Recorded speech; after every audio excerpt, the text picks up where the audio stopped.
Ukraine world. I'm Steve Rao, the host of Pod and Roku TV's World Edition. And on the show, we talk about global affairs, an increasingly turbulent world politically, economically. We often talk about Ukraine, and we have a separate show on Ukraine. And today, we have a very special guest. It's our Independence Day edition for Ukraine, even though that was celebrated on August 24th of last week. And we have today Michael Brzezinski, who is a political analyst, strong ties to the Ukrainian community, a good friend of mine, and he's been on the show before. So we're hoping to have him back more often. He's been really busy this year. And what I will say before I bring him on is the war in Ukraine has been devastating to this nation. They were an independent nation in 1991, August 24th, when they adopted their Declaration of Independence. But in February 2022, they were invaded by Russia. And since that time, 70,000 Ukrainians have died, 100,000 casualties, over 500,000 troops when you combine Russian and Ukrainian forces. And this is a nation that's a reminder that freedom is worth not only fighting for, but dying for. Today, we are honored to have Michael on the show to talk about Ukraine, his insight on how the war is going, a little bit of talk about the stories that he and I hear here with the Ukrainian Association of North Carolina, and most importantly, what we can do in our audience of World Edition to talk about how we can help Ukraine. Slav Ukraine, long live Ukraine, and here we bring today with us Michael. Thank you for being with us today. Hi, Steve. Thanks for having me. Well, great. Well, listen, I'm wearing the Ukrainian flag today as my, with my Carolina blue jacket. But if you could just tell the audience a little bit about your connection to Ukraine and your insights in terms of what has been going on for the past year and a half. Sure. I am a political consultant. However, I've worked in international politics. I worked briefly for the Polish Foreign Ministry. I'm involved with the local Ukrainian community here as an advocate, as a political advocate, helping them connect to representatives, as well as just get involved in a variety of different ways that I can support. I also have some Ukrainian background. I studied Russian and politics and policy at University of Chapel Hill, and I'm from Eastern Europe myself, so pretty involved, I'd say, when it comes down to it. In terms of how things are going in Ukraine right now, I mean, every single week you can go online and you can look, some for like snapshots, but it's hard to get a big picture. As it's going right now, they're in the midst of their counteroffensive, and we've been hearing some good news actually over the past week or two. There have been what seemed like a slow grind that was not making much, if any, progress has now started to gradually make more and more progress as time has gone on, and that progress is greater and faster every single week in this counteroffensive, which is exactly what Ukraine was hoping to accomplish. At least Ukrainian commanders and Ukrainian war strategy was hoping to accomplish, given the limited circumstances, given at times the limited resources that they have. Fantastic. I mean, yeah, this is so you think all in all, the war is going better than we thought. In some respects, it's kind of a two-pronged sword because, and the Ukrainians talk a lot about this, about the perspective of people thousands of miles away looking at the war and having oftentimes expectations that aren't set by any sort of Ukrainians, by any sort of strategists, and entirely set by sort of like a media perspective. So in some respects, the war is going better than a lot of analysts were worrying it would only a month or two ago, when things seemed like they might be just grinding to a halt before they even started, from a Ukrainian offensive perspective.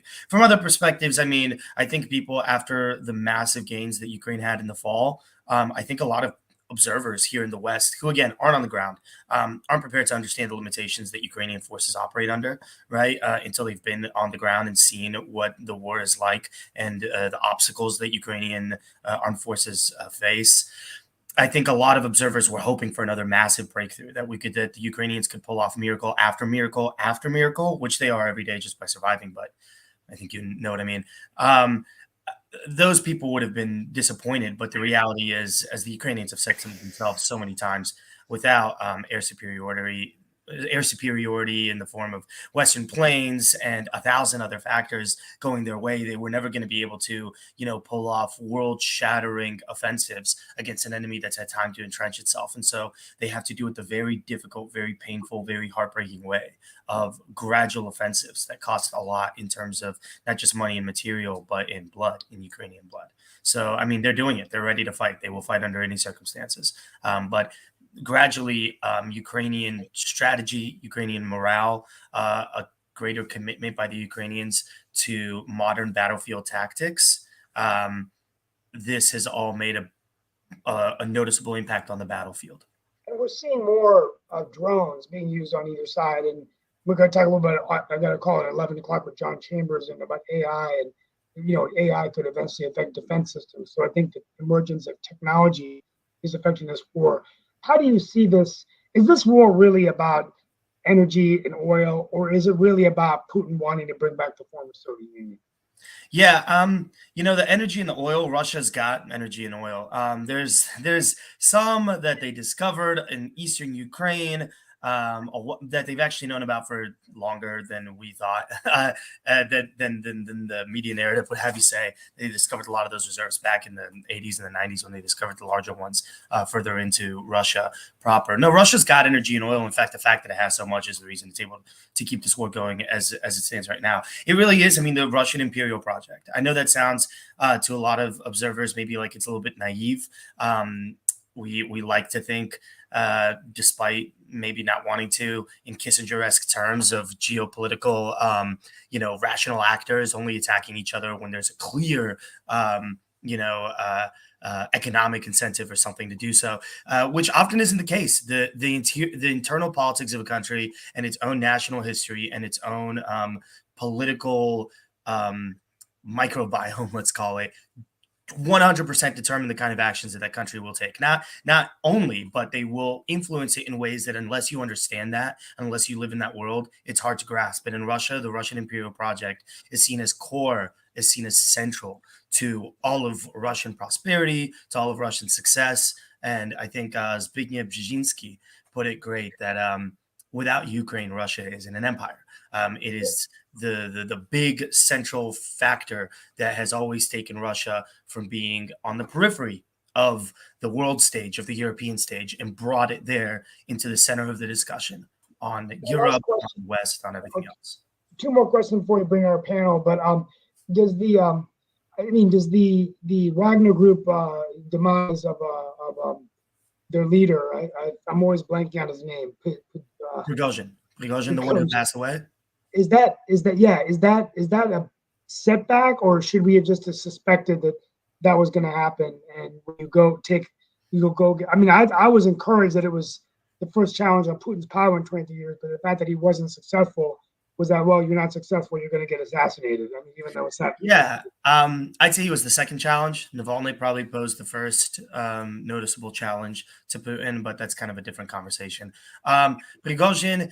Yeah, I don't think anybody would call him a genius. I don't think anybody who had known about him before Wagner blew up in the meetings would have called him a genius. I think it wasn't a serious bid for power. He canceled the coup attempt, the push, after 24 hours, largely because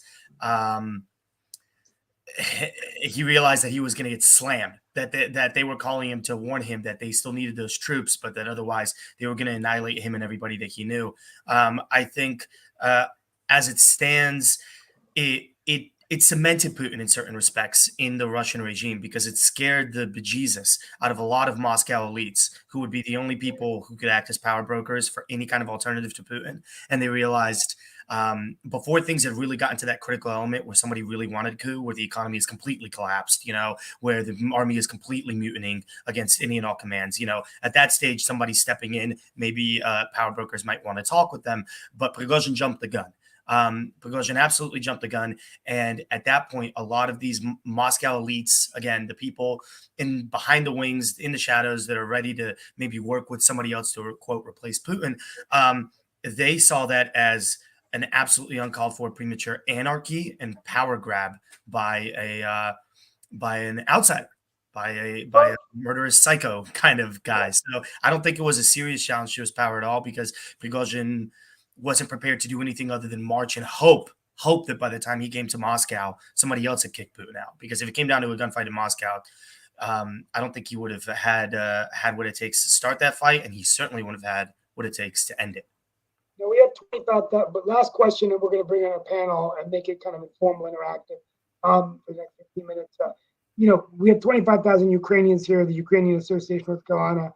What I've said before when I spoke at their Independence Day celebration, and the message I sent to the community is that, the stories are really where you hear the impact. I mean, the story of Misha Shevets, whose parents are from Dnipro, who's a PhD student in AI, and being able to hear his family talk as the bombs going off on WPTF.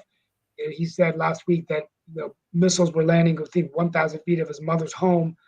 The story of Yulia, I think Sednek, who survived 3 bomb attacks in Kyiv to bring her 9-year-old daughter here, and she's an artist, and now she's sending her out in the Golden Bell Art Gallery. I mean, these stories are just you couldn't hear a pin drop in WPTF when these stories came in on the radio, because the stories we hear are often just the numbers: 70,000 casualties, 100,000, 70,000 deaths, 100,000 casualties. But we see the images on TV, but these stories really are personal, aren't they? They're just, I mean, there were tears shed in the WPTF. People were just shocked at hearing a Ukrainian living in North Carolina that is going to bed every night not knowing whether his mother was alive the next day. Yeah, I think we've been so cussed. You're absolutely right. We hear numbers of violence, right? And it's hard for us to put into the context of how world shattering is to have your life disrupted, ended, traumatized by violence. I mean, I think a lot of people can put themselves into the mindset of imagining what it would be like to be walking one day at night and being assaulted, being violently attacked, or having a family member attacked or even killed by that kind of random act of violence. And the sheer inhumanity of it shocks us in that kind of circumstance. But then we hear that 200 people died of a rocket attack, or whatever, right? In Ukraine, I say whatever because it's every day. There's something, right? There's something that's killing, maiming, wounding, and generally causing terror on the population and death. We hear about that, and we don't really it doesn't really register to us what it would be like if you heard all of a sudden that your spouse, parents, child, friends had been shopping one day and then they were blown up, and you wouldn't be able to see them again. And what would you do? What would you imagine the sheer level of injustice and hatred you would feel that somebody suggested you to that and that subjected you to that, and now, barring victory for your war effort, barring victory for your nation, there is no recourse. I mean, there is none for the injustice that you served. So when you feel that, when you see that happen to people that you're a bit closer to, that you understand more, to your family and friends, to people that you empathize with, and that you can really put yourself in their shoes, it really brings it a lot closer to home, which is why I think a lot of people who don't quite understand the Ukrainians just keep wanting to fight. Of course they want to fight. What is the cost of not fighting and not winning this war? What's the cost? More concentration camps popping up in eastern Ukraine. I don't say that as a reference to World War II. I say that as a reference to what's happening right now. Literal death pits, being found in basements after Russian occupiers go through, murdering all the inhabitants, ordinary people, perfectly ordinary people, just like the people here in Cary and Mooresville and Raleigh, just going about their days, catching people. I mean, what's the cost of not fighting against such inhumanity? It's something that no nation can be asked, I think. We didn't stop when Hitler invaded all these countries and was killing millions of Jews. Yeah, and I don't think you would stop if somebody started invading every house in your neighborhood one by one and they started murdering all of their occupants. I mean, I hate to speak in such gruesome terms, but that is the reality, the lived reality of Ukrainians, of the entire country right now, dealing with a brutal invading regime that does not abide by any kind of laws of humanity, war, or rights. I think it's something that puts into a lot more perspective when you realize behind every single one of those numbers that in just a short year or two, hundreds of thousands of people died. Every single one of those numbers is a brutal, terrifying tragedy. That person died in a brutal and terrifying way. We're going to bring on our panel, but the final insight that maybe you can talk about is if he were successful and we're able to take over Ukraine, does that send a message to other countries like Taiwan and other, that you can Yeah. attack a sovereign It nation? means that all they have to do is the Yeah. only way that Ukraine really falls is if we stop supporting it, I think. And it turns upside down this whole notion of this rules-based system we had in place that you have to honor freedom. So, Mark Lee, bring in our panel. We got 15 minutes with Michael. Want to kind of just have an open and free discussion about it. I've asked my high-level questions. We have Lee Newton Rhodes, Sasha Starr, who's a Ukrainian and lives in Canada. He has his own show. So I think we're going to start with Sasha because you've been on Sasha's show before, but Sasha, what insight can you have? You have the most experience on our network on this issue, and hopefully this has been helpful bringing Michael on. But I wanted to start with you, if any insights you have to share. Sure. There are just too many things to discuss, and tomorrow there will be Ukrainian talk show at 11 o'clock, as usual, on Tuesdays and Fridays. We are discussing in really all details what's going on political front, on front lines, on media, social media including, and so on. But again, I would like to stress, and Mikhail, would you agree that regardless of what's talk about, what is the position of the West and United States and all those dances with recent debates where there were Republicans who were openly suggesting that they would stop any help to Ukraine and so on. Actually, I digged a little bit inside of what's behind this guy. What's his name? Vivek Ramaswamy. Yeah. Okay. It's same crook as Trump, but more sophisticated though. Swindled thousands and thousands of people out of their investments or so on. But again, that's all well known. I don't want to spend time on him at all. Would you agree that everything will be decided on the battlefield, and no country, including United States or nobody else in the world, will be able to dictate Ukraine and Ukrainian people what to do, have a peace talks, give up the territories, and so on? In fact, if you look, I just looked Ukrainian Pravda. Yesterday, there were 610 Russian soldiers were killed. Several plants were destroyed. It's happening every day. And Russia now is absolutely helpless. Absolutely. I mean, there's nobody who's going to be able to get the Ukrainians or Ukraine as a nation to stand down. Absolutely not. No, Ukraine will fight. This is an existential battle for Ukraine. They will fight this no matter what. Unfortunately, I do have to disagree on one perspective, which is something that we have to remind ourselves here living in the West, if we have any sense of justice for the fight of freedom anywhere. Without Western support, Ukraine would almost certainly lose. The simple reality of the fact is that Ukraine's GDP is about 168 billion since it collapsed, since the start of this war. It needs to match Russian expenditures. It needs to spend or use about $100 billion worth of funds in military equipment a year.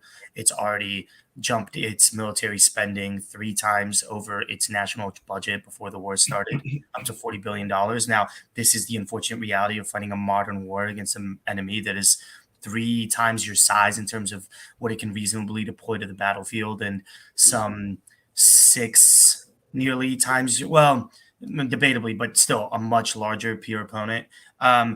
And we need to remind ourselves of that fact, because when we talk about this possibility of what if we just stop supporting them and let them figure it out, John F. Kennedy had a great quote that all that evil needs to triumph is for good men to do nothing. If we stop supporting them, then we are by default acknowledging and accepting that we are willing to let them die, that we are letting them die, that it does fall on us at some point.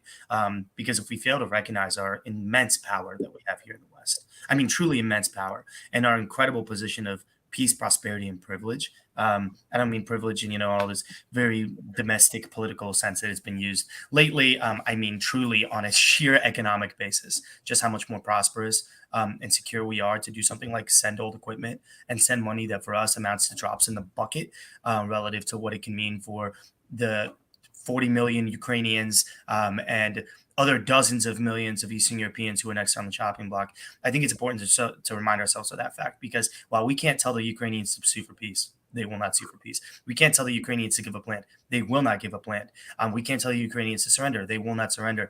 If we decide that, well, we'll just wash our hands of this affair and walk away and go home, then I promise you, within a year or two, we'll be seeing videos of massacres in Kiev. And it's important to remember that fact, because the moral imperative to stand up against imperialism and evil that we always talk about. Why didn't people do it 50 years ago? Why didn't people bomb the train to Auschwitz? Why didn't people, do something to stop, British, exploitation or Belgian exploitation in the Congo? It rests with you right now. This is a brilliant opportunity to put your money where your mouth is, and support a cause of freedom, independence, and life against murder and death. So, Michael, you said that you disagreed with me on something, but what was that you disagreed? I didn't necessarily disagree with you. I just meant that the idea that a decision can't be made in the West that will determine the war, a decision can be made in the West that will determine the war. The decision to stop supporting Ukraine will end the war for the Ukrainians. Absolutely. It's only in the case that U.S., in case of, let's see, the victory of one of the lunatics, whether it's Vivek or Trump or some other idiot. If they were to actually pursue a policy of cutting off aid to Ukraine, yeah, Ukraine would. Okay, hold on. But the West is not just U.S. We still have it's Ukraine, not, but the U.S. But the U.S. makes up about 60% of all Western support that goes. Okay, 40% is still there. Yeah, but 40%. And I just don't think it would be. Now, I don't mean to sound like a pessimist. I'm not. Okay. I do think that something would happen. I'm not saying that Ukraine would completely, that it would just be completely. Michal, enabled. I want to tell you that in case of such outcome of the election, that Vivek, Trump, or any other will come and cut off completely the support of Ukraine, that person will become the pariah in the eyes of European community, and they will put U.S. just, okay, stay where you are. We don't need you, and we will conduct our own affairs. That's what's going to happen when Trump was trying to dissolve NATO when he was president, and people were trying to avoid him or not even to come close to him. So same thing will happen here. I don't think that this is a realistic scenario, but possible. Ukraine will continue to fight anyway. Let's go to. Well, that's a great point, Sasha. And we bring him back for another show. But all the Republican presidential candidates is going to be interesting. In addition to Trump, what is their stance on aid to Ukraine? And that's something interesting. I'm researching that, but looks like most of them are against it. Lee Newton Rhodes, we're kind of rapid fire. We have 7 minutes left. Everyone just first of all, welcome to the podcast today. Thank you very much. I love your passion and the information you're giving over. And I've got a comment and then a question for you. The comment is, as I hear you describing what Russia is doing to the Ukrainians in terms of terrorism, I'll call it what it is. Can we substitute Ukraine for Israel and how they're being attacked, or they were, during the infantile, 20 years ago, people shot buses day after day, innocent people in their homes just being attacked, blown up. Can we compare that? And second of all, is the United States, since you're saying it's up to the United States as opposed to Germany and France or whatever, the policemen of the world, there are a lot of injustices in the world. Where do we draw the line where the United States gets involved, whether it's funding, whether it's boots on the ground, and where we don't? Because a lot of things that we don't like what's going on, that should not be going on, but where do we draw the line if there's an American interest or not? I'd say in comparison to Israel, maybe a more apt comparison to Israel in the 70s or during the Yom Kippur War. Certainly, Israel today is in a far more secure position vis-a-vis any security threats that it faces than Ukraine obviously is to Russia. I do understand the emotional appeal behind that. I'm Jewish as well. I have family in Israel, as a matter of fact. But compared to what Ukraine faces right now, the orders of magnitude are so much greater. The numbers of deaths every single day are so much greater in Ukraine. I think it's not necessarily a fair comparison, especially not in recent Israeli history. In terms of your second question, which was so great, it's blanking on me for a second. What was it again? Let me ask a follow-up, and the follow-up will actually tie to Lee's question, because he was asking about the world police and all along those lines. Right. And one of the concerns that I hear people talk about and everything is that there are problems within our own border, and all along those lines, there is a gang problem that exists, even here where I'm at, Durham, North Carolina, and a couple of other places as well. And some people will say that some of what y'all are talking about is happening in Ukraine is literally happening in our own borders, in our own big cities, and all along those lines. So what is your answer to those that are concerned about that aspect? Because while there may not be as much death, and I would not make the comparison, there is a lot of death that is going on a regular basis with folks literally invading homes, but maybe not invading them forcefully. And the remainder of Lee's question jumped to my head as well too. The reason we get involved in certain things and not others, obviously, we can't get involved in everything, is when getting involved suits our interests. And my God, does it really suit our interests against Russia, which has been a constant geopolitical threat, enemy, opponent to us, not just in Eastern Europe, but across the world, in the third world, not only during the Cold War, but even today, towards U.S. objectives throughout the third and developing world. Being able to kneecap one of our only geopolitical competitors with relatively so little cost on our part, old equipment for the most part, some gold, which is far cheaper than blood, and being able to absolutely grind to a halt and threaten the collapse of one of our competitors. When we find people that are willing to help us, not to just help us, when we find people that are desperate to do this fight, that are key to this, that's the best way America solves its problems when it comes to foreign policy. When it comes to domestic discussion, I think that we could be doing more in this country, to be honest with you. I think we are a wealthy and powerful enough country that we can take on more than one problem, and we can look at geopolitics and the foreign sphere with separate eyes than we look at the domestic sphere. But when it comes to that foreign sphere, I mean, we got involved in Afghanistan where nobody wanted to fight the same fight as us, and it failed. We got involved in Afghanistan where we had nobody who wanted to fight the same fight as us, and it failed. But then look at what happened with ISIS, where there were people on the ground who wanted to fight the same fight as us. When we had Kurds, for instance, when we had many Iraqis who wanted to do the fighting against this murderous regime, and it suited our interest because we wanted to get ISIS too. And so we didn't have to put our boots on the ground. We didn't have to lose American lives, to rid the world of an evil that was targeting us as well. We didn't have to do that. And it was a remarkable success. And I think when we have, and I say this from a very brutalist perspective, I don't like talking about Ukrainians as quote unquote cannon fodder for American foreign aims. That's not the person that I am. But from a sheer perspective of U.S. geopolitical strategy and what we would hope to accomplish. My God, we have a nation of 40 million people who is desperately fighting not only the fight for liberty, but they're fighting against a country that is not our friend, that is one of our enemies, that has made it very clear that they are one of our enemies, that even if we choose to start telling each other that they're not our enemy, they will still consider us their enemy. And we have a country of 40 million people fighting to the death against this enemy right now and fighting and winning. Right. So wouldn't it be just great if we get on their side? I mean, and we have it, but let's stay on their side. I would like to add something. It's not just an enemy of Ukraine. It's an enemy of all civilized world. Yes. For the last 80 years, we're all living in the threats of thermonuclear exchange, which will kill everybody and everywhere. So right now, without losing a single U.S. soldier, or not a soldier, Ukraine took upon themselves to break the back of this murderous regime in Russia. And all what U.S. is supplying, about 3% of its military budget? What are you talking about? Ukraine is doing the job of United States and NATO.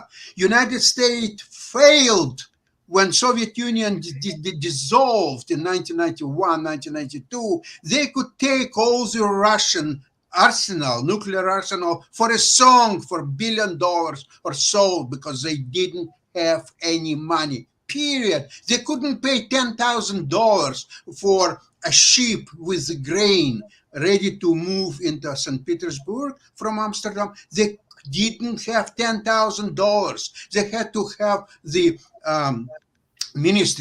all ministers of Russia, starting from Yeltsin and Chubais and everybody else, were there looking how to find $10,000. That's what the state that Russia was at the time. And Bush Sr. failed to do his job as a president of United States. He is by far the worst president of all times before his failure.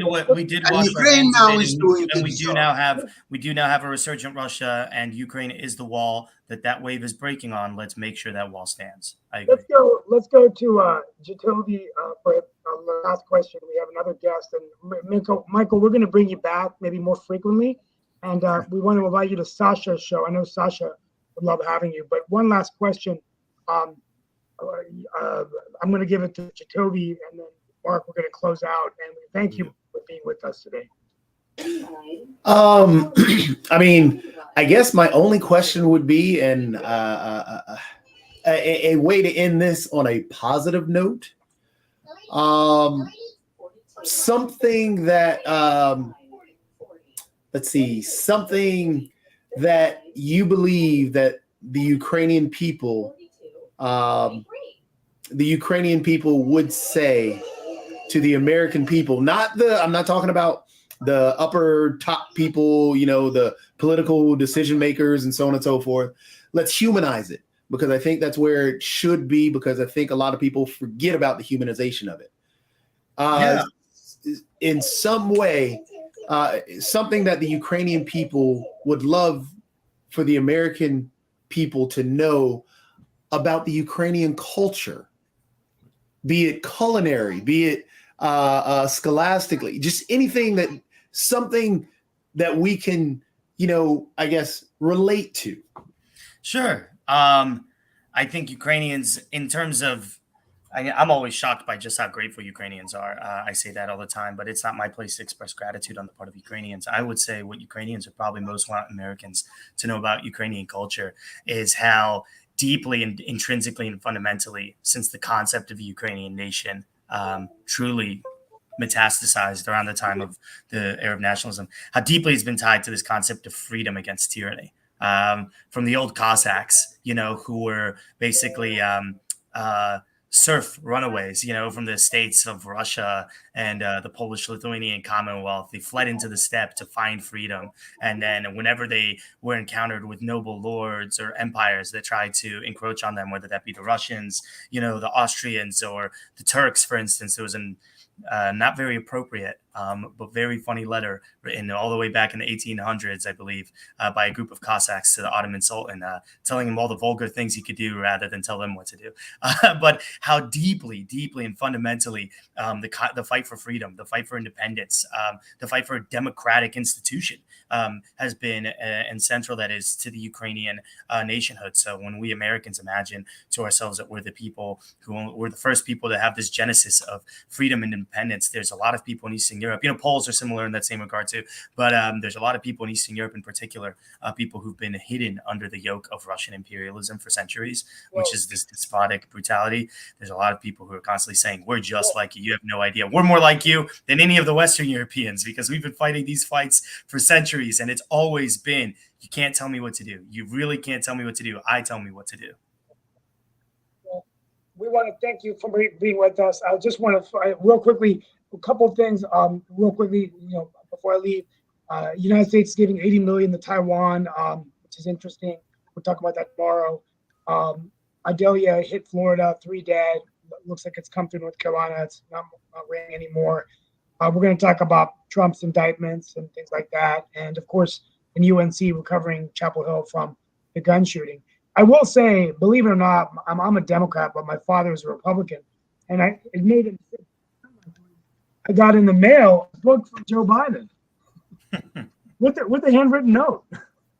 So I figure, you know, the president must be really working on their campaign and be sending a book to Democrats in the U.S. But it really made me think, my God, the presidential campaign is well underway, Mr. President. Thank you so much. And it's all the for all Americans. So I know that some of our analysts may not agree with that, but I just want to see Shaquille Adams in case when I show him a book. Maybe I'll send him a signed copy. But with that being said, I want to thank you all for being with us and talk about some of those things today, Mark. And Michael, thank you so much for being with us. And folks, continue with the show.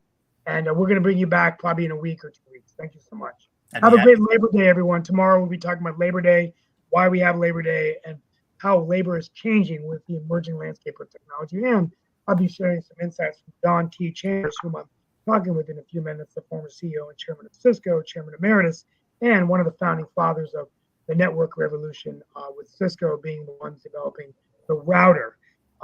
And quite amazing how far we've come in such a short time with tech and innovation. Chambers is going to share some insight on artificial intelligence and what it means for states like North Carolina, with IBM predicting 8,000 jobs will be lost at IBM, displacing 8,000 jobs, white-collar jobs. How is America going to survive that? Where are the jobs going to be? We're going to be talking about this in the next few months on the show. Thank you all so much, and I'll be back tomorrow. Thank you, Mike. Back tomorrow, but we're going Thanks, to continue. guys. I appreciate the questions. Yeah, we're going to continue the show, and we're actually going to switch lanes a little bit to another popular topic, which deals with the climate. So that's the other guest that we had.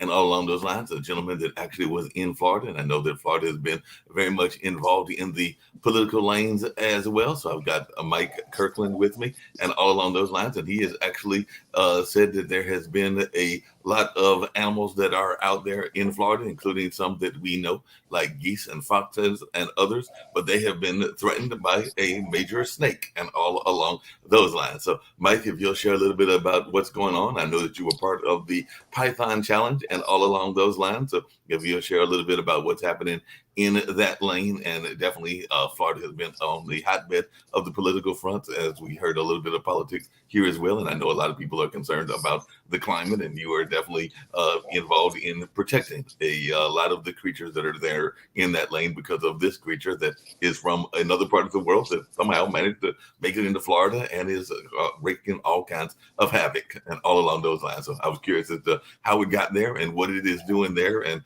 how this is going about, and how y'all came about with the Python Challenge. Hi, good morning, and thanks for having me. All great questions. So the Burmese python is one of the largest species of snake in the world. It's from Southeast Asia. That's where its native range is. It was introduced into the wilds of Florida, into the Everglades, as a result of the exotic pet trade business. Miami, Florida, is ground zero for the exotic pet trade business in this country.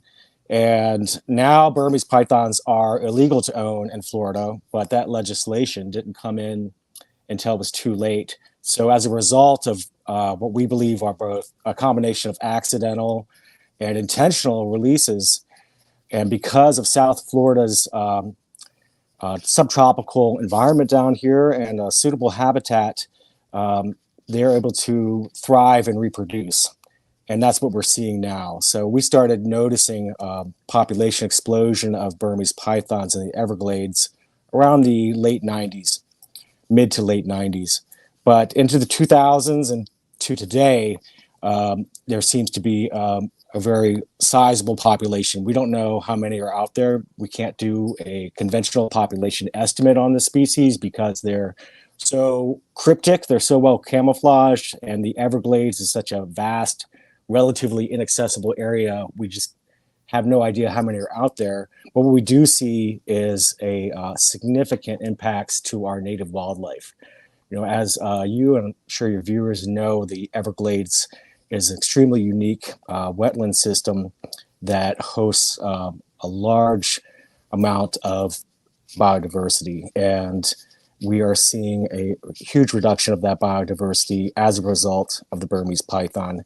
In fact, in Everglades National Park and some of the surrounding natural areas, we're seeing up to 90 to 95% reduction of fur-bearing animals. And you know, I was just there a few weeks ago myself, right around dusk. And you know, if you'd gone there 20 years ago, which I have, it was just teeming with wildlife. And you know, now it's kind of a dead zone. Pythons are generous predators, and they can grow in excess of 20 feet long. And they're, as long as they can fit it in their mouth, they can eat it. So even alligators, you know, are sometimes prey for Burmese pythons. They've become an apex predator in the Everglades, and it's an emergency situation for our native wildlife down here. And that's what the management efforts like I lead. I'm manager of Python Elimination Program. I'm the senior invasive animal biologist for the South Florida Water Management District. And my agency, along with our partnering agency, FWC, the Florida Fish and Wildlife Conservation Commission, now jointly host these annual Python challenges. The Python Challenge was a idea from FWC back in 2013. And the idea is it's an outreach event, essentially. So, we're trying to get the word out, engage the public. We definitely removed some pythons as a result of the challenge, but it's more of an outreach event. It's caught attention like your program, and it helps educate the public and support the long-term management efforts that people like me are a part of every day. Yeah, that makes a lot of sense. Along those same lines, and definitely I think Jacoby and Lee may have some questions for you as well. But one of the things that I was curious about is, because you mentioned it earlier at the beginning, there are a number of folks that get caught up in the exotic animals, whether that is ferrets, whether that is the pythons, whether that is a number of other things. So what is the appeal of the exotic animals, and are you finding both there in Florida and globally that a lot of people are trying to make pets things that are not necessarily the most pet friendly? And I'll just leave it at that, and all along those lines. I was just wondering, what is the appeal there, and do you think that it is a rising concern? I think there is a rising concern. There's some philosophical questions in there that I don't know that I can answer, but I am a reptile enthusiast. That's part of how I kind of landed into this role here. I'm particularly a snake lover, and a lot of people say, isn't it ironic that a snake lover like you is put in charge of some of these programs that have to humanely dispatch these animals at the end, unfortunately. And it is ironic in a sense, but I have to remind myself of the big picture of why we have to do this. But I understand the draw to these beautiful creatures. I've always been fascinated by them. I got into biology because, my love of wildlife. Whether we should be keeping these, as pets, or whether they make appropriate pets like a dog or cat, there's some opinion there, obviously. And, there's a lot of people, there's millions and millions of people that would say that they do make a fine pet. It's not necessarily for me to say, but keeping something like a Burmese python, they start off about 2 feet long when they're a hatchling, but they can, like I said, can grow up to 20 feet long into adulthood. And as they grow and grow, they need increased resources to manage. They have to eat more and more. They have to have an enclosure that accommodates them, and they become very expensive and less practical to own. And that's how these intentional releases happen. They think they're doing the animal a favor, and they put it out in the wild and not realizing, kind of the snowball effect that can have. And that's something that, that's kind of pervasive with invasive species globally, like you said. And the python issue has really been a flagship for invasive animals around the world, and an example of why we need to, whether we have these things as pets or not, I think that's a different panel to discuss that. But, they certainly can't wind up in our environment, especially in places like South Florida, where, they can survive out there. I'm from rural Maryland originally, and, if an exotic constrictor got out, they're not going to survive the winter. Here it's a different story. Yeah, that makes a lot of sense and everything. I think, just like I said, Jacoby and Lee may have some questions as well. But I do know that even when I was in Florida, and this was several decades ago and everything, that I do remember that it wasn't just the pythons, it was other creatures that would sometimes be making landfall and even coming into homes. I remember as a reporter at the Boca Raton News seeing a manatee literally come into somebody's backyard and all along those lines, because that was the news story that I was covering. And I know that there have been a number of other animals that seem like they are getting more into our business and coming into our space. We've heard things about like the otters and other things that have been out there in California and other spaces, and even sometimes seemingly attacking humans and all along those lines. But I just wanted your thoughts around that, because it does seem like as we came more inside, maybe the animals got a little bit more freer during the pandemic and all along those lines. But I was wondering your thoughts around that, because you deal with a lot of the animals, not just the python as well. It's true.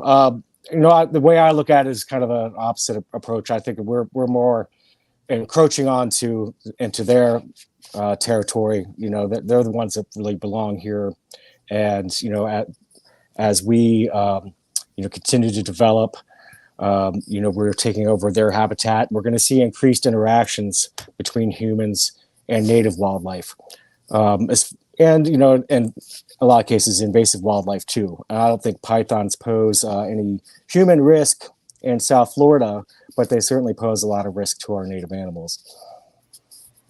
Yeah, definitely can see that and everything. We got Shaquille from down in Australia, and I know they've had some animal conversations as well. And we've got Nick also. But Jacoby, did you have any questions for Mr. Kirkland? We had the other Mikhail talking about Ukraine earlier with Sasha, but I definitely think that the concerns around climate and animals are also valid concerns as well. So Jacoby, did you have any thoughts, or Lee, any thoughts as well?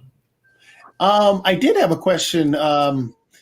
Did you find a spike in, I guess, your dealings with or individuals, I guess, trying to release or deal with exotic animals when the show Joe Exotic came onto the scene and everybody fell in love with that show? Was there a spike for you in your work around that? That's an interesting question. That show came on, if I recall, during the pandemic, and we're all glued to our televisions because we couldn't go outside. But no, not the python issue. So pythons have been illegal in South Florida since 2011, 2012, and they've already been established. So regarding pythons, I haven't seen any repercussions as a result of shows like Joe Exotic. And I'm not familiar with any other wildlife issues in South Florida as a result of that show. I think it spread some awareness on the philosophy, some of the ideas behind keeping large cats. Similar story, right? Yeah. How do you feel that both Florida and even the nation are doing in the sense of trying to have some rules and regulations around animal care or around just our dealings with the climate in general? I was just wondering your thoughts around that, because I do know that it has been a campaign issue that has been brought out there. Some people are definitely folks that believe that there are changes in climate that may be impacting both us and wildlife as well. And there have definitely been candidates that have addressed it and other candidates that have not addressed it as forcefully. But I was just wondering your thoughts. Is this an issue that we need to be concerned about both there in Florida and nationally? I think it's a concern in Florida. It's a concern nationally. It's a concern globally. If you let's just take the python example, and I'm not getting into politics or candidates' positions. Just as a scientific standpoint, if the climate continues to warm in South Florida, and it is, we keep breaking heat records every single summer down here. There is concern that the range for something like Burmese python will increase. Right now, we don't think that their reproducing population goes beyond Lake Okeechobee, which is kind of the middle of the state. But theoretically, if the climate continues to warm, and that's a scientific fact, that range could increase, which would impact other native wildlife. If you go north, you hear about polar bears and other wildlife that's having to change its territories based on climate needs. Yeah, that makes I a have lot a of question sense. for Mike. Mike, you mentioned before a couple things. First, welcome to the show. Thank You you. mentioned that whatever they can fit in their mouth, they can eat, and they're a threat to the bird population, what have you. Why are they not a threat to humans? They occur in natural areas, and just like most animals aren't really a threat to humans, I don't think that they view us, for whatever reason, as part of their something that they would naturally eat, if I had to guess. But is there a potential for threat to humans? Sure, we just haven't seen it yet. And even in their native range, there's only a couple of tragic examples where there's been a fatal interaction between Burmese python and a human. But you see that with other wildlife too. You know, these animals will defend themselves, but they typically don't view us as food. Now that said, I would caution people that around any the Burmese python is a semi-aquatic animal, and I would caution anyone with especially small children or pets to be careful around our waterways, not for pythons per se, but our native alligator down here. Also, there's been a few there's definitely been a few fatal interactions with alligators. They're rare, not with pythons yet, but you should always be aware of your environment and on guard for these things. But why aren't humans food for pythons? I'm not sure. I just don't think it's part of their natural diet. I think sharks also don't technically attack humans. They mistake them for other wildlife in the ocean. If I'm not mistaken. Is there any way of getting rid of these other than trapping them one by one? I'm sorry, say it again. Two quite well. One is in terms of sharks, and obviously shark bitings and attacks are horrible, but they don't specifically attack humans. That's my understanding. They just mistake them for other aquatic life. Yeah, I've been working in the Everglades for 18 years or so, and you're right. I've never seen a python who just come after a human on its own. It'll defend itself, but they're just like the rest of the wildlife. Their primary response is to try to get away from us. What other management efforts are out there? So trapping really isn't an effective management strategy for pythons. I manage our agency's python elimination program. Human detection and removal right now is our most effective means at removing pythons, but there are definitely a lot of other management strategies out there. The Conservancy of Southwest Florida, for instance, along with our partners at University of Florida and USGS, all have what are called telemetry programs out there, which use transmitters on live animals. We learn about natural history of this species in its non-native range by tracking them through the field. And they also lead us to what we call associate snakes, where, say a reproducing female will lead us to a bunch of males that are looking to reproduce. And that's another great way to remove these animals from the environment, especially in areas where people like my contractors wouldn't go otherwise. In these interior marsh areas that there's not too many roadways or levee access. And there's a variety of other management strategies too, and I'd be happy to get into some of the other ones. Mike, do you have an open hunting season on the pythons as a management strategy? There is no season for pythons. We encourage the public to humanely remove pythons from most state-managed lands. And what's wrong with hunting them? Well, again, you can remove them. Humanely remove them. We don't usually use the term hunting for pythons. This kind of has a recreational connotation to it. But the public is definitely encouraged to humanely remove pythons from most state-managed lands. If you go, go ahead. So what you're telling me is you don't have people hunt and kill pythons. Oh, well, I manage a team of 50 people that hunt and humanely euthanize pythons from the field. And the public is able to do the same thing. I don't use the term hunt normally for, in its conventional sense. It's not like, going out for duck season or deer season. It's always open season on pythons in South Florida. In other words, hunting and killing pythons. I don't see anything wrong with it.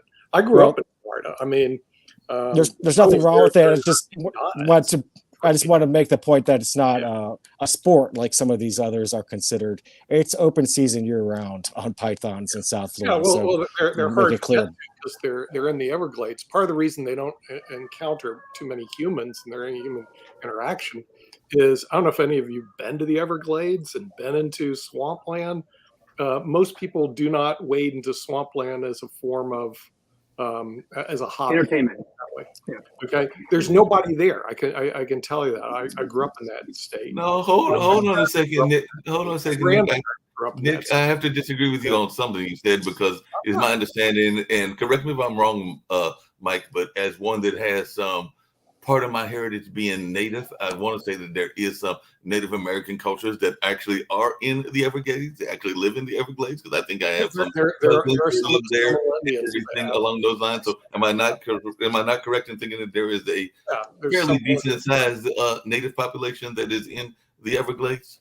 Absolutely. There are two primary tribes in South Florida. That's the Miccosukees and the Seminoles. And yeah, they have a long history of being in South Florida and in the Everglades. And they are both their reservations are in the middle of core python population area. Right, and they have casinos there too, like in the middle of nowhere. Sure. It's just really weird, but they're an invasive species, and you have to do whatever you can to get rid of them because they just. Mike, is there any positive products that people could use with their hides, such as shoes, belts, clothing? Do people eat them? That's a good question. I have a couple right on my desk here. So, we are using the hides to make different products, my wallet here, for instance. But I should note that we don't consider pythons from the Everglades to have any food value, like a lion. You see lionfish, put on the menus down here, and that's positive. But we do try to utilize, every part of the animal that we can. The Everglades is a natural sink for mercury, and they're dangerous. And as an apex predator, mercury bioaccumulates through the trophic systems. Pythons are too high in mercury to have any food value, but yes, we do use the hides. Hey, Mike, along those same lines, what advice would you give? Because I know that sometimes people will see an animal as a dangerous animal, and sometimes they will try to do things that I think are very silly, like try to feed it or try to catch it without having the correct training and all along those lines. So I just wanted your thoughts around that, because I do know that even if there are bears, or even I would say deers, because deers can sometimes react depending on what you are doing and all in that space. But is that a fear that you have, that some people may be actually trying to catch the pythons on their own, just like we have people wrestling alligators and other things on their own? So is this a fear that you have, that people may see this as a sport, for lack of a better term? Not really. Pythons are non-venomous snakes. They can inflict a pretty serious bite, especially from the larger ones. But in my observations, it seems like people that are trying to pick up pythons are people that pretty well versed in snake catching, like me, to begin with. There hasn't been much of a concern. It's not nearly as dangerous as trying to wrestle an alligator. Yeah, that makes sense. What got you into animals, and particularly reptiles? We can send some Australians over there for you if you need some help wrestling the alligators. I think we've got the monopoly on that. Yeah, but, come on over. No, I'm not going to do it, but I'm sure. I think I found my next wingman next time in the United States. My job is as boring as anything, but a python hunter. I like the sound of it. How did you? I probably missed this, but how did you fall into that line of work? How much time do we have left? You got 1 minute left. Yeah. No, but we can go over, because the next show is at 12, so we can go a little bit over. It's an interesting story. One of our previous executive directors at my agency, the South Florida Water Management District, his name was Pete Antonacci, and he saw a video of a python that was suffocating an alligator under the water in Big Cypress National Preserve. That video went viral in January of 2017, I believe. And I think I've seen that video. Yeah, and he said, "I know just what to do with this," and he called up our bureau chief to his office and sent him down with what was considered to be kind of unusual marching orders. And he said, "I want you to put 25 public-spirited individuals with guns out on our properties, and we're going to create a bounty system for these things." And I'm paraphrasing a little bit from his words, but those were the marching orders. And our bureau chief said, "Hey, who's the snake guy of our group? We've got this project we need to do all of a sudden." And somebody said, "Oh, I think Kirkland's in the snakes." And it was a 3-month pilot program. I had like 6 or 7 weeks to develop, implement, and manage this 3-month pilot program. And this was expected to be an abysmal failure, and I was supposed to go back to my day job as an invasive plant scientist. But I've always been interested in wildlife, and I had no intention of letting this fail, because I've been catching snakes all my life, and to be put in charge of a bunch of fellow snake catchers just seemed like a dream come true. I put everything I had into this, and we took this kind of crazy idea and we turned it into a viable long-term management strategy. In fact, it's the most effective management strategy now in the history of the issue. So I'm really proud of that. But those were our beginnings, and that was 7 years ago. By the way, what got you into snakes? My pops is very much into turtles. He definitely loves turtles and is a big turtle fan. So I do have a understanding for folks that have a love of reptiles. But what was your interest in snakes? And was this something you had as a kid, or were you like the kid that was like, no, I don't want any dog or cat, give me that garter snake? You know, it's definitely, I've had it since I was a kid, this fascination with all animals, really, but especially snakes. Just like a lot of little boys, you know, they want to pick these things up. One of my first experiences with there was a boa constrictor at you know, an amusement attraction in Maryland where I grew up. They were exhibiting this boa constrictor, and you know, having members of the audience come up and touch it. And it was moments like that and all the documentaries and stuff my parents had us watching growing up that gave me this fascination and, you know, this draw to some of these exotic animals. And I carry it with me to this day. Yeah. As Jacoby and Shaquille mentioned, we are getting ready to wind up very shortly, but what is the parallel? Because you also mentioned that you worked for invasive plants and all along those lines. So what is the parallel that you have found between invasive plants and the animal and snake population? Because I do know that a lot of people are not wanting weeds in their house, because that would definitely be an invasive plant. I imagine there are some other very invasive plants there in Florida. So what are some of the parallels that you have found? There's a lot of parallels. You know, the invasive plants, like invasive animals, you know, they displace native habitat. So invasive plants will displace native plants. Invasive animals will displace native animals, and they create environments that are, you know, monocultures and things like that are not suitable for native species to then grow. You know, so you just see these large monocultures of invasive plants like Brazilian pepper, Melaleuca, some floating aquatic plants that are well known to South Floridians, like water lettuce and water hyacinth. All these things are kind of equally degrading our natural environment down here and need to be managed for. Yeah, definitely. One of the things, just out of curiosity, when you went to Florida, because one of the things that has always fascinated me about Florida is it really seems to be 3 states in one, because there's definitely that central part of Florida. There's South Florida, where you were doing a lot of your work in the Everglades. There's North Florida, where Jacksonville is. It seems like it's almost 3 states in one, and there are other states that are similar. Some people can make the argument that North Carolina has some of that as well. But I was just wondering, was that something that surprised you when you moved down there from Maryland? You know, I've been coming to my mother has lived in Florida for a long time. So I was familiar with that already, but it is a large state. And, you know, as you go from, you know, kind of rolling hills and some deciduous trees down to, you know, a more tropical area like South Florida, it's very interesting to see that the changes as you keep going south. It's a unique state, and it has a lot of like I said, with the Everglades, it supports a host of biodiversity and a lot of unique wildlife that lives here.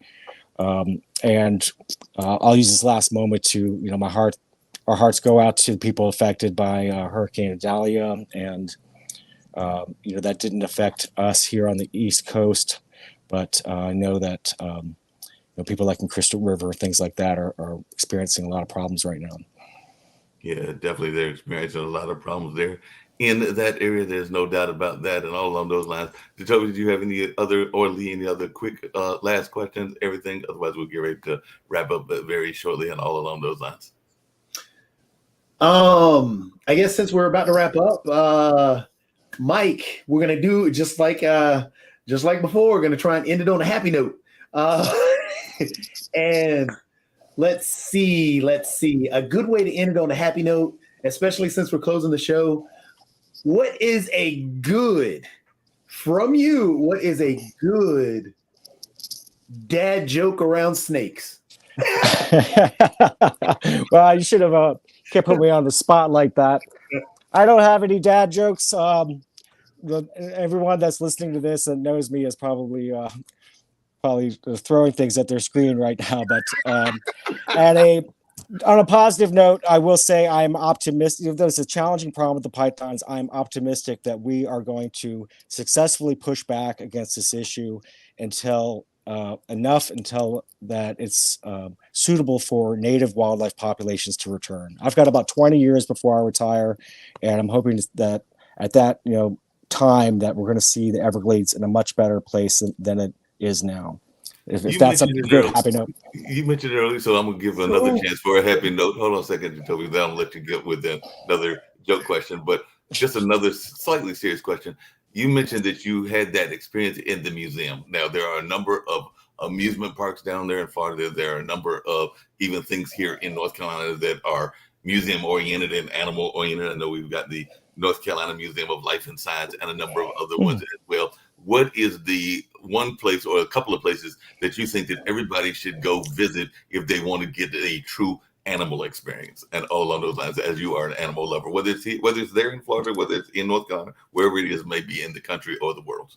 Well, I'll have to give a plug to the Bush Wildlife Sanctuary that in Jupiter, Florida, not too far north of me.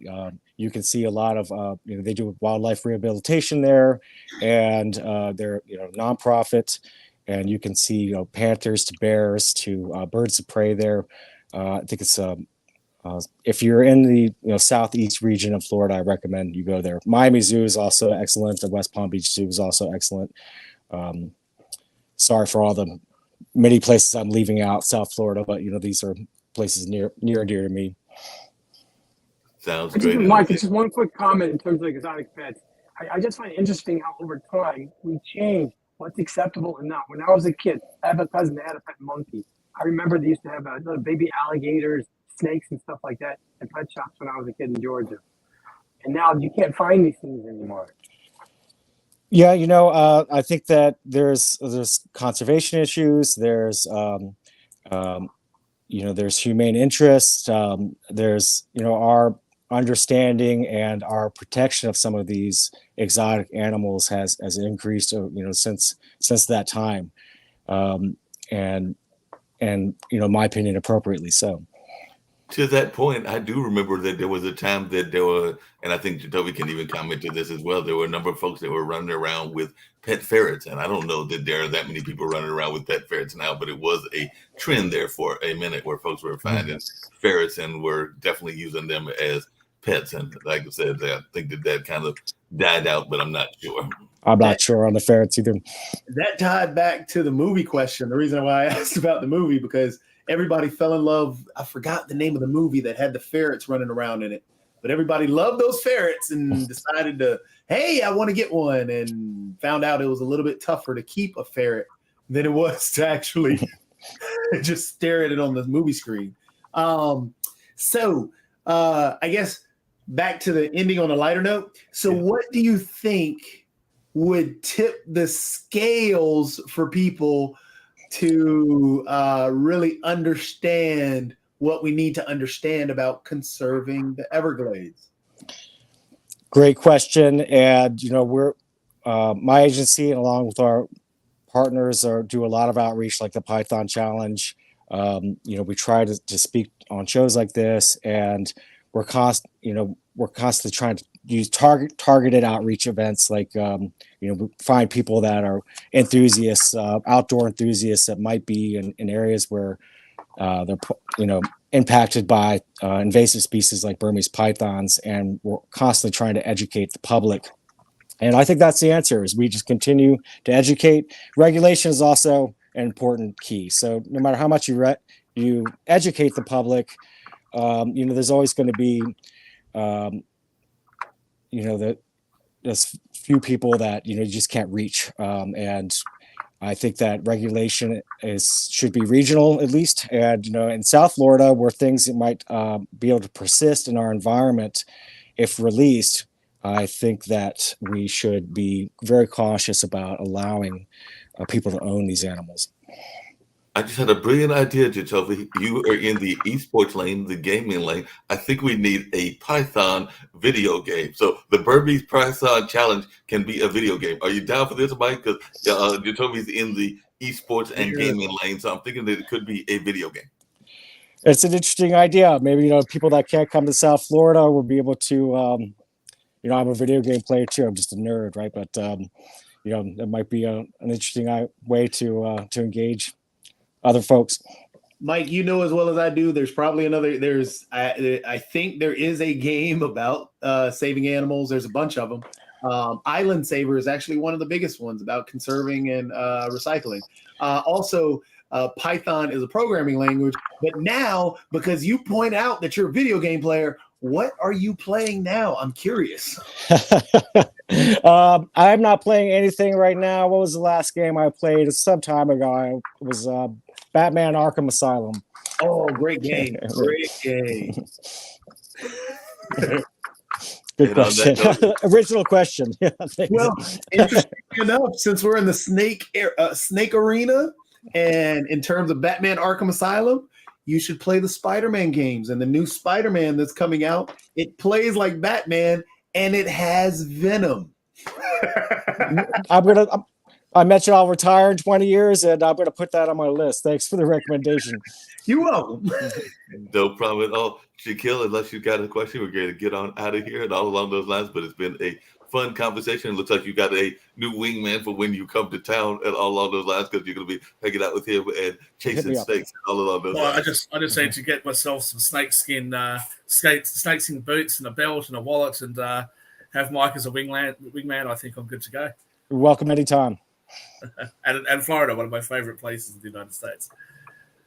Sounds like a plan. And on that note, we're going to get on out of here. A very interesting conversation around the snakes. And before that, we were hearing about what was going on in Ukraine. So a very good conversation all around. And we'll be back tomorrow with more interesting conversations as well. Take care. Mike, it was a pleasure. Thanks a lot.